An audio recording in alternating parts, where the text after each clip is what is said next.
Assalamualaikum warahmatullahi wabarakatuh. Saya Rizky Kaputri Soleha dengan NIM 251101010115 akan mempresentasikan tentang pengembangan agama, hubungan antaragama, dan dinamika agama di Indonesia.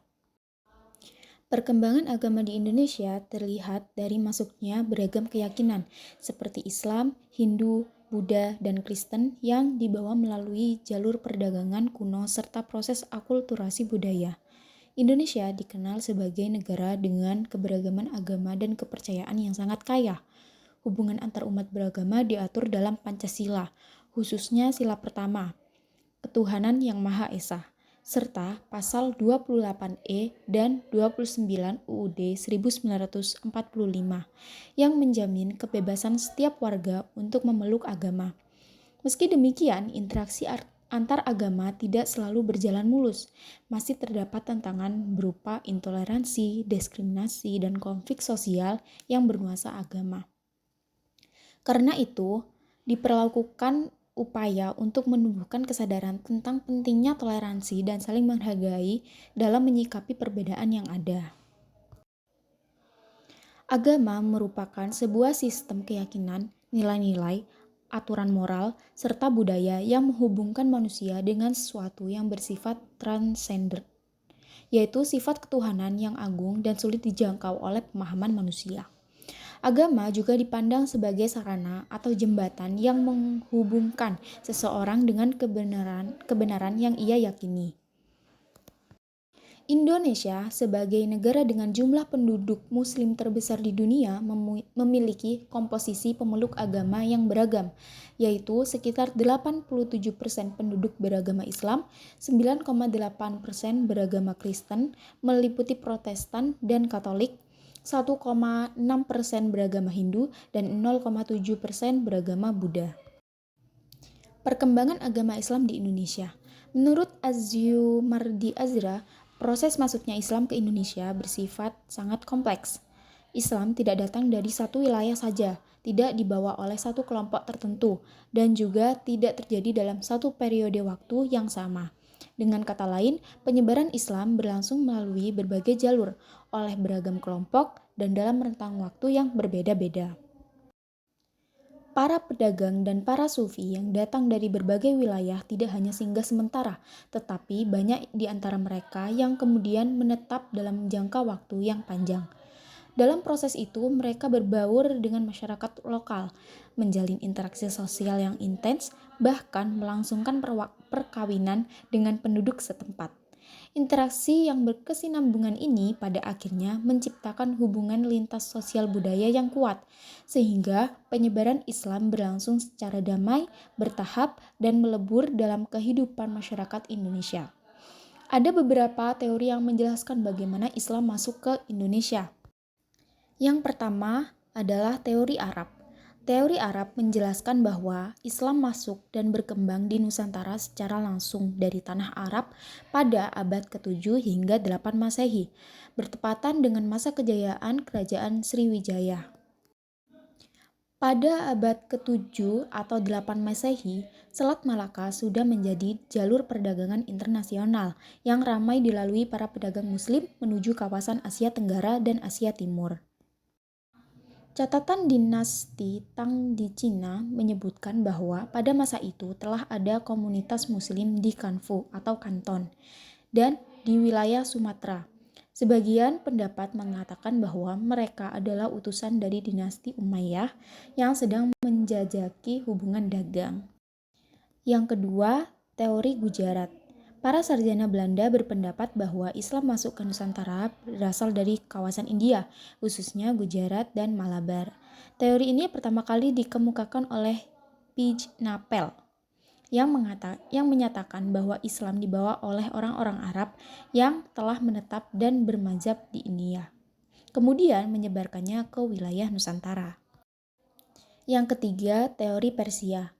Bukti yang mendukung teori ini adalah ditemukannya jejak pengaruh budaya Persia dalam kehidupan masyarakat Indonesia sejak abad ke-11. Salah satu buktinya terlihat pada penggunaan bahasa Arab oleh masyarakat Indonesia. Arab yang masuk ke Indonesia tidak berasal langsung dari Arab, tetapi melalui Persia. Teori Persia menekankan adanya kemiripan budaya antara masyarakat Indonesia dan budaya Persia. Yang keempat, teori Cina.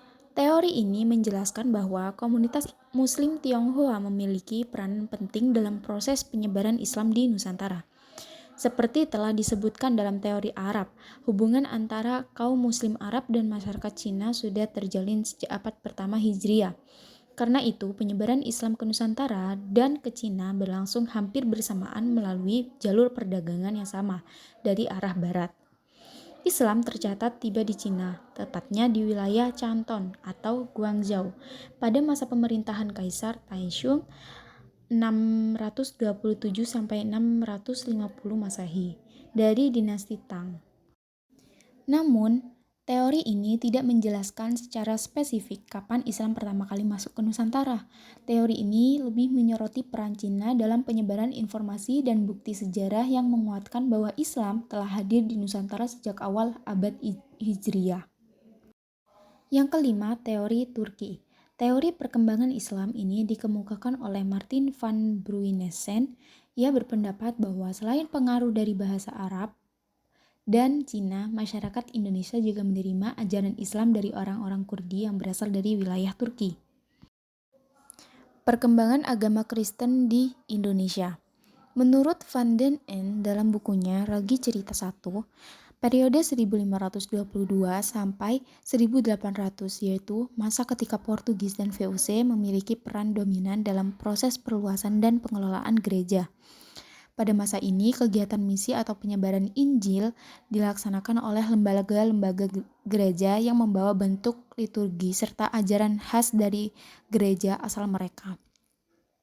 Pendekatan mereka terhadap agama dan budaya yang mereka temukan di Indonesia cenderung negatif, karena masyarakat lokal tidak dilibatkan dalam kepemimpinan gereja. Selain itu, struktur organisasi gereja pada masa tersebut bersifat hierarkis dan sepenuhnya dipimpin oleh orang Eropa. Perkembangan agama Buddha di Indonesia. Agama Buddha mengalami masa kejayaan dan kemunduran sepanjang sejarahnya. Sejak Sang Buddha Gautama pertama kali menyampaikan ajarannya, agama ini diterima dengan sangat baik karena pada saat itu ajaran Brahmana sedang merosot sehingga masyarakat lebih terbuka terhadap ajaran baru. Penyebaran Buddha mencapai puncak penting pada masa pemerintahan Kaisar Asoka, yaitu pada 272 sampai 232 Masehi. Ketika ajarannya berkembang luas hingga ke Ceylon, Sri Lanka. Setelah mengalami perkembangan pesat antara tahun 2000 sampai 800 Masehi, agama Buddha mulai memasuki masa kemunduran selama sekitar 4 abad, menjelang munculnya kekuasaan Islam pada sekitar tahun 1200 Masehi. Pengaruh Buddha di India semakin melemah, hingga hanya tersisa sedikit pengikut, dan yang sebagian besar tinggal di Ceylon. Walaupun merosot di negeri asalnya, ajaran Buddha tetap berkembang kuat di berbagai wilayah Asia. Di Indonesia, Buddha awalnya hadir dalam bentuk Hinayana pada masa Hindu. Lalu, pada abad ke-7 Masehi, berkembang ajaran Mahayana, terutama di Sriwijaya dan Jawa. Perkembangan ini melahirkan bangunan-bangunan bersejarah seperti Borobudur, Kalasan, dan Sewu. Pada masa selanjutnya, ajaran Buddha berakulturasi dengan Ciwaisme serta tradisi lokal hingga muncul konsep Ciwa Buddha. Hingga kini agama Buddha tetap bertahan sebagai salah satu agama besar dunia dengan sekitar 500 juta penganut, dan ajarannya dipelajari baik sebagai agama maupun sebagai filsafat dalam berbagai lembaga pendidikan tinggi. Perkembangan agama Hindu di Indonesia. Agama Hindu berasal dari daratan India dan diperkirakan masuk ke Nusantara sekitar awal abad ke-4 Masehi. Masuknya agama ini ditandai dengan berdirinya kerajaan-kerajaan bercorak Hindu seperti Kutai dan Tarumanegara. Kehadiran Hindu di Nusantara juga menjadi penanda berakhirnya masa prasejarah, karena pada periode ini masyarakat mulai mengenal tulisan. Hal ini dibuktikan melalui sejumlah prasasti dari kerajaan Tarumanegara yang menggunakan aksara Pallawa. tulisan asli dari India, sehingga menunjukkan bahwa pengaruh Hindu telah hadir di wilayah Nusantara. Kepulauan Nusantara yang terletak di antara dua benua, Asia dan Australia, serta dua samudera besar, Hindia dan Pasifik, memiliki posisi yang sangat strategis dalam jalur perdagangan internasional pada masa lampau. Letak inilah yang menyebabkan para pedagang asing dari berbagai wilayah seperti Cina, India, Persia, dan Arab sering singgah di Nusantara. Kedatangan mereka tidak hanya untuk berdagang, tetapi juga membawa interaksi sosial dan budaya dengan masyarakat setempat. Melalui hubungan tersebut, berbagai unsur kebudayaan asing turut masuk dan memengaruhi budaya Nusantara, termasuk budaya Hindu. Perkembangan agama Katolik di Indonesia. Agama Katolik mulai masuk dan berkembang di wilayah Nusantara pada masa kolonialisme serta ekspansi bangsa-bangsa Eropa. Penyebarannya pertama kali dibawa oleh bangsa Portugis yang datang ke Indonesia untuk mencari rempah-rempah. Dalam pelayaran mereka, Portugis membawa misi 3G, Gold, kekayaan, glory, kejayaan, dan gospel penyebaran agama. Memasuki abad ke-16, ajaran Kristen atau Katolik mulai hadir di Nusantara. Saat itu, agama Islam sedang berkembang pesat di berbagai daerah. Portugis menjadi bangsa Eropa pertama yang memperkenalkan ajaran Katolik, terutama ketika mereka singgah di Kepulauan Maluku, wilayah yang dikenal sebagai pusat perdagangan rempah-rempah dan menjadi salah satu tujuan utama kedatangan mereka. Wilayah Maluku menjadi tempat pertama berlangsungnya proses katolisasi di Indonesia. Hal ini terjadi ketika seorang misionaris Portugis bernama Francis Xaverius datang ke kawasan yang pada masa itu terkenal sebagai pusat penghasil rempah-rempah terbesar di dunia. Kedatangan bangsa Portugis ke Indonesia sebenarnya tidak hanya untuk berdagang tetapi juga membawa tujuan penyebaran agama. Perkembangan agama Konghucu di Indonesia.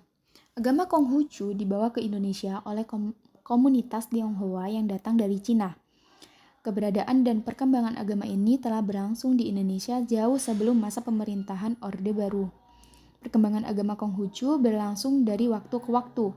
Agama ini pertama kali dibawakan oleh para perantau Tionghoa yang meninggalkan kampung halaman mereka di tengah situasi yang tidak stabil di negeri asal. Sampainya di wilayah yang disebut Samudra Selatan, mereka membangun tempat ibadah yang kemudian dikenal sebagai kelenteng, sebagai sarana untuk menjaga ketenangan batin, menghormati leluhur, dan mempertahankan ikatan dengan tanah air yang telah mereka tinggalkan. Agama Konghucu pernah diakui secara resmi oleh pemerintah pada masa Orde Lama dan kedudukannya sejajar dengan 5 agama lainnya. Namun, situasi politik pasca kemerdekaan tidak mendukung keberlangsungan komunitas Tionghoa, terutama setelah peristiwa G30 SPKI tahun 1965. Kebijakan kuat pemerintah Orde Baru yang mendorong asimilasi warga keturunan Tionghoa, serta terbitnya surat edaran Menteri Dalam Negeri tanggal 18 November 1978. Surat edaran tersebut menegaskan bahwa agama yang diakui negara hanya Islam, Kristen, Katolik, Hindu, dan Buddha. Sejak saat itu, status agama Konghucu menjadi tidak jelas dan tidak diakui secara tegas oleh pemerintah. Hubungan antar agama. Dasar hubungan antar agama merupakan aspek yang sangat melekat dalam dinamika kehidupan manusia dan tidak dapat dipisahkan dari realitas sosial masyarakat. Interaksi antar pemeluk agama berbeda adalah sebuah fakta nyata yang selalu hadir dalam kehidupan berbangsa, terutama di Indonesia yang sangat plural. Karena itu, hubungan antar agama tidak boleh hanya dipandang sebagai sesuatu yang bersifat formal atau normatif, tetapi perlu diapresiasi dan dikelola secara aktif melalui dialog, kerjasama, dan partisipasi lintas agama. Pancasila sebagai ideologi dan dasar negara Indonesia memuat nilai-nilai penting yang seharusnya menjadi pedoman dalam kehidupan bernegara dan beragama.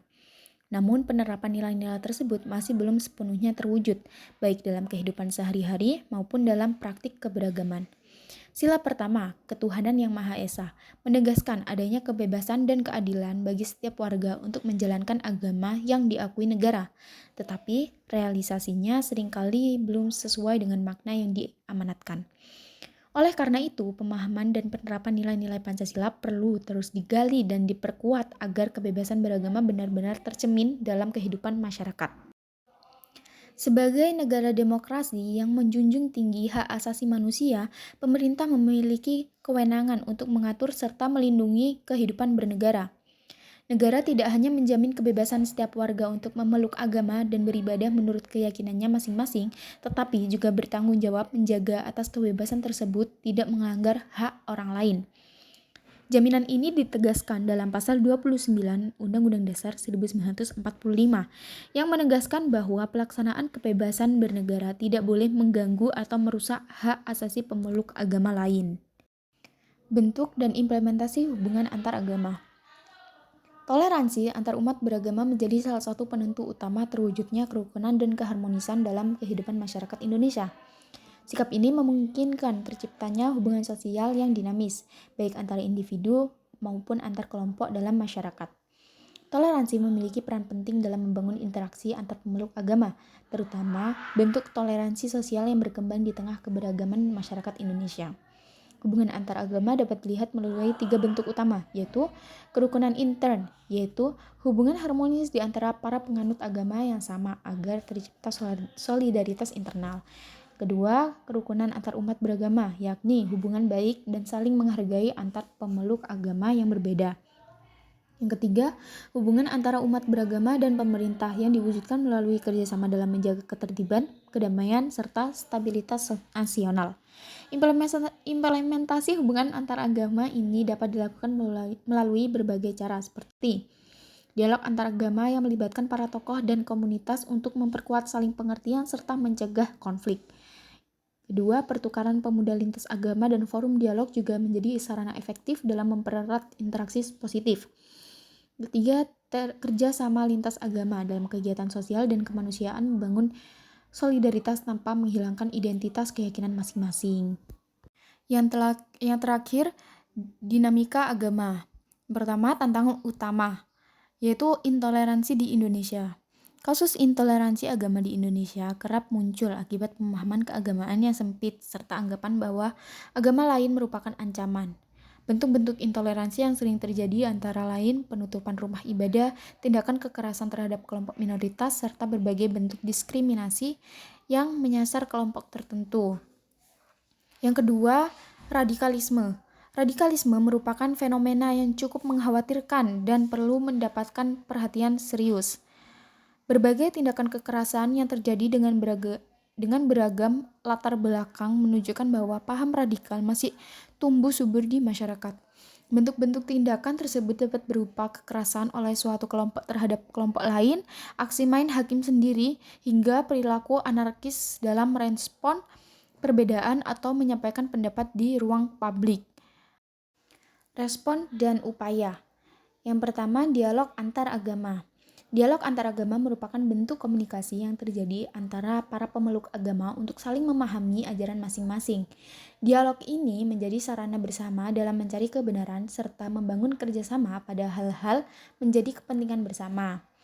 Dalam konteks keagamaan, dialog masyarakat adanya kebebasan beragama, di mana setiap peserta diberi ruang untuk menyampaikan pandangannya secara terbuka dan menerima pandangan pihak lain. Yang kedua, penerapan nilai toleransi dan Bhinneka Tunggal Ika. Prinsip Bhinneka Tunggal Ika mengandung nilai-nilai penting seperti sikap inklusif, keterbukaan, kedamaian, kebersamaan, kesetaraan, toleransi, dan musyawarah yang disertai penghargaan terhadap perbedaan. Dan menerapkan sikap toleransi merupakan sikap yang memungkinkan seseorang hidup berdampingan serta menghargai berbagai perbedaan.